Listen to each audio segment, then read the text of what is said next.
Halo teman-teman, jumpa lagi bersama kakak di channel Legurles. Pada video kali ini kita akan melanjutkan pelajaran kita tentang fungsi kuadrat.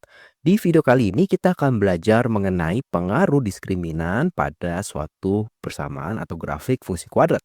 Jangan lupa ya untuk like videonya dan subscribe channel Legurles. Dan nanti seperti biasa di sebelah kanan atas kakak akan kasih link kumpulan video tentang fungsi kuadrat sehingga kalian bisa belajar dari video yang pertama sampai video yang terakhir. Halo teman-teman Legurles, bergabung di membership channel Legurles. Dengan 19.900 kalian sudah bisa dapat banyak sekali manfaat. Ada badges yang akan ada menunjukkan berapa lama kalian menjadi member, ada emoji khusus, prioritas komentar kalian dibalas, video-video SMP yang kakak buat khusus buat member, akses awal video-video SMA yang sedang lagi di remake, juga kalian bisa bergabung ke komunitas Discord Legurles. Yuk buruan gabung ke membership channel Legurles dengan 19.900 dengan klik tombol join yang ada di bawah. Kita sudah mempelajari bentuk umum suatu fungsi kuadrat, yaitu fx sama dengan ax kuadrat ditambah bx tambah c. Kita juga sudah belajar sebetulnya di persamaan kuadrat ada yang namanya diskriminan atau D besar, yang rumusnya adalah b kuadrat dikurang 4 dikali a dikali c. Nah, sama seperti pada di persamaan kuadrat, ternyata diskriminan suatu fungsi kuadrat menentukan apakah suatu fungsi kuadrat itu memiliki akarnya ada berapa atau memotong sumbu x atau tidak. Kalau diskriminannya lebih besar dari 0, maka grafik fungsi kuadrat itu memotong sumbu X di 2 titik ya. Kalau di persamaan dia memiliki 2 akar real. Kenapa? Karena dalam rumus ABC kita punya akar D. Ya, kalau D-nya positif bisa nih. Kalau akar 4 jadinya 2. Kalau akar 15 tetap akar 15 tetap ada akarnya. Ketika D-nya sama dengan 0, maka grafik fungsi kuadrat akan memotong sumbu X di satu titik. Biasanya kita sebut dia sebagai menyinggung sumbu X ya, atau memiliki 2 akar kembar. Kalau D-nya sama dengan 0, akarnya 0 nanti ya. Nanti sehingga X1 sama X2-nya sama. Dan kalau lebih kecil dari 0, maka grafik fungsi kuadrat itu tidak memotong sumbu X sama sekali. Nah, sebetulnya selain diskriminan, nanti nilai A, B, dan C pada fungsi kuadrat juga mempengaruhi bentuk dan posisi grafiknya. Di video kali ini kita akan fokus pada nilai koefisien dari A-nya. Ternyata koefisien A, B, C menunjukkan sifat dari suatu grafik fungsi kuadrat. Kalau A-nya itu lebih besar dari 0, maka grafik fungsi kuadratnya adalah membuka ke atas. Sehingga nanti grafiknya seperti ini. Sehingga nanti kalau kita gabungkan dengan tadi nilai diskriminan, kita akan mempunyai beberapa bentuk seperti berikut. Kalau diskriminannya lebih besar dari 0 dan A-nya lebih besar dari 0, maka kita punya grafiknya seperti ini ya, memotong sumbu X di 2 titik menghadap atas. Ketika kita punya diskriminannya sama dengan 0 dan A-nya lebih besar sama dengan 0, kita punya grafiknya seperti ini. Nah, dan yang terakhir, kalau diskriminannya lebih kecil dari 0 dan A-nya lebih besar dari 0, kita akan punya grafiknya seperti ini. Tidak memotong sama sekali dan berada di atas sumbu X. Grafik ini yang selalu berada di atas sumbu X biasa kita sebut sebagai grafik yang definit positif ya. Kenapa definit positif? Karena selalu positif. Mau kita masukkan nilai X berapa saja dia akan positif. Nah, kalau yang lebih kecil berarti sama ya. Kalau lebih kecil sama dengan 0, maka kita punya di sini memotong seperti ini. Kalau yang ini, kalau si D-nya sama dengan 0 berarti seperti ini. Dan kalau D-nya yang lebih kecil dari 0 dia akan seperti ini. Karena dia selalu berada di bawah, maka dia disebut sebagai definit negatif. Nah, untuk koefisien B itu menentukan letak sumbu simetri ya bersama dengan nilai A ya. Kalau A dan B memiliki tanda yang sama, sumbu simetrinya berada di sebelah kiri sumbu Y. Kalau dia sama dengan 0, maka tepat di sumbu Y. Jika A, B memiliki tanda yang berbeda, sumbu simetrinya di kanan sumbu Y. Nanti kita akan belajar di video berikutnya ya. Sedangkan untuk nilai C-nya menentukan perpotongannya di sumbu Y. Jadi kalau kita lihat nilai C itu bisa langsung kita menentukan di mana kurva memotong sumbu Y. Nah, nanti soal-soalnya kalau si diskriminan yang pertama kita biasanya disuruh atau diminta menentukan apakah suatu fungsi ini memotong, menyinggung, atau tidak menyinggung. Contohnya seperti ini. Berarti kita tinggal hitung nilai diskriminannya. D-nya itulah B kuadrat dikurang 4 dikali A dikalikan C. Maka kita punya minus 12 dikuadratkan dikurang 4 kalikan 1 dikali 36. Kita akan punya 144 dikurang 144 sama dengan 0. Artinya untuk persamaan yang A, dia menyinggung sumbu X. Sama ya, yang B kita hitung, untuk D-nya yaitu B kuadrat kurang 4 kali A kali C, maka kita punya di sini 8 kuadrat kurang 4 dikalikan 1 dikalikan eh, minus 20 ya, berarti kita punya sini 64 ditambah 80 kita punya 144. Ternyata dia memotong sumbu X di 2 titik.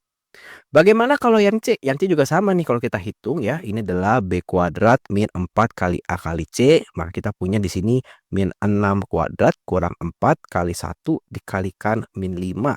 Ternyata kita dapat 36 ditambah 20. Berarti hasilnya 66. Oh sama ya, memotong sumbu X di 2 titik.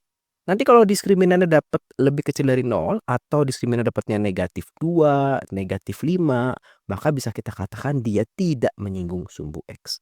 Itu adalah bentuk soal yang pertama. Jadi kita hanya menentukan dia memotong, menyinggung, atau tidak menyinggung sama sekali. Yang bentuk soal kedua itu adalah menentukan suatu nilai Km ataupun konstanta pada si fungsi kuadrat sehingga memenuhi syarat tertentu. Contoh di nomor 2 ini kita mempunyai suatu fungsi kuadrat f(x) adalah x kuadrat dikurang 2kx kurang 2x ditambah 5k tambah 1 menyinggung sumbu x ya. Jadi kita mencari nilai k-nya supaya dia menyinggung sumbu x. Berarti kita mesti ingat syarat-syarat tadi. Kalau menyinggung sumbu x maka d-nya harus sama dengan 0 ya.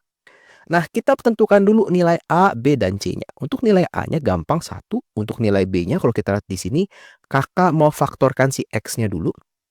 Menjadi seperti ini nih, min 2K, min 2 dikalikan X ya. Jadi X-nya difaktorkan, sehingga nilai B-nya adalah min 2K dikurang 2. Dan C itu bukan cuma angka ya. C itu pokoknya nggak ada X-nya, berarti semuanya, berarti 5K tambah 1. Tinggal dimasukin ke syaratnya aja, berarti B kuadrat min 4 kali A kali C sama dengan 0. Berarti B kuadratnya min 2K dikurang 2 dikuadratin, dikurang 4 dikalikan 1 dikalikan C, 5K tambah 1 sama dengan 0. Ini jangan lupa ya, ini bentuknya bukan hanya 4K kuadrat tambah 4, tapi kita punya 4K kuadrat ditambah 2 dikali min 2K dikali min 2 ya, ditambah 4. Kalau kalian lupa pakai kali pelangi ya atau kali lompat kodok biasanya kakak bilangnya ya, yang kali pelangi seperti ini ya. Nah, ini kita punya 4, ini 5K tambah 1 sama dengan 0. Ini masih ada minnya ya. Ini kita kaliin langsung aja ya. Berarti ini min 4 dikalikan 5 min 20K min 4 sama dengan 0 ya. Ini berarti kita punya 4K kuadrat. Kemudian kita punya di sini adalah plus 8K ditambah 4 dikurang 20K dikurang 4 sama dengan 0. Oke, berarti 4K kuadrat plus 8 dikurang 20 minus 12K plus 4 kurang 4, 0 sama dengan. Kita bisa faktorkan ya, K 4K. Berarti kita punya K kurang 3 sama dengan 0. Maka K sama dengan 0 dan K sama dengan 3.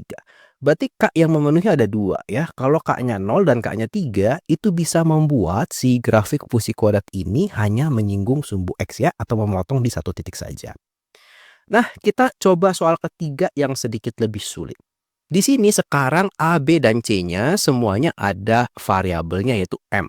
Kita disuruh mencari batas M agar grafik fungsi kuadrat f(x) ya, M kurang 1 X kuadrat dikurang 2M tambah M plus 4 selalu berada di atas sumbu X yaitu definit positif. Karena ada syaratnya definit positif atau selalu berada di atas sumbu X, maka syaratnya nanti bukan cuma D-nya saja, tetapi ada A-nya juga. Berarti untuk A-nya harus lebih besar dari 0 supaya dia di atas. Kemudian untuk D-nya harus lebih kecil sama dengan 0 supaya dia tidak memotong sumbu X. Nah, untuk A-nya dulu nih, M kurang 1 lebih besar dari 0, berarti M-nya harus lebih besar dari 1. Gampang ya. Ini syarat ini harus terpenuhi dua-duanya. Nanti gimana caranya? Kita harus gambar garis bilangan untuk mencari irisannya. Untuk D-nya, berarti kita punya B kuadrat min 4 kali A kali C harus lebih kecil sama dengan 0. Berarti di sini nilai A-nya itu M min 1 ya. Dan untuk B-nya itu adalah min 2. Dan untuk C-nya kita punya M tambah 4. Oke, berarti sekarang kita masukin ya. Berarti B-nya itu min 2M. Nah, ketinggalan ya. Min 2M dikuadratin dikurang 4 kali A-nya itu M min 1 dikalikan M plus 4 lebih kecil dari 0. Maka 4M kuadrat minus 4. Ini kita kaliin dulu ya. Kali pelangi ya.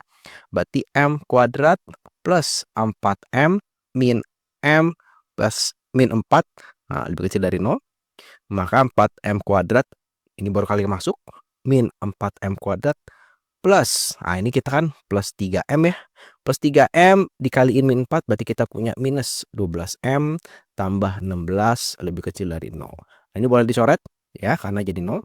Berarti ini min 12M lebih kecil dari min 16, berarti kita bagi dengan negatif 12. Ingat kalau pertidaksamaan dibagi negatif maka berubah tanda ya. 16 dibagi 12 ya. Nanti dicoret. Nah, kita sederhanakan dibagi 4 jadi 4/3. Nah, kalau kita gambarkan garis bilangannya, untuk syarat yang pertama itu ada di angka 1, dia harus lebih besar, berarti harus ke sana.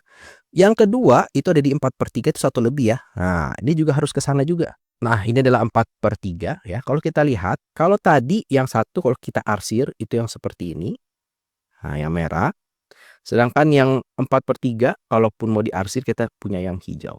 Nah, kita akan cari area atau ruas pada garis bilangan yang dilewati atau memenuhi kedua syarat. Sehingga untuk dia berada di atas sumbu X, untuk M-nya harus lebih besar dari 4/3. Ya, kalau kita masukin di sini, nah ya misalkan 1/6, nah ini nggak bisa nih ya. Nanti dia mungkin memotong atau mungkin saja nanti tidak definite positif tapi definite negatif ya.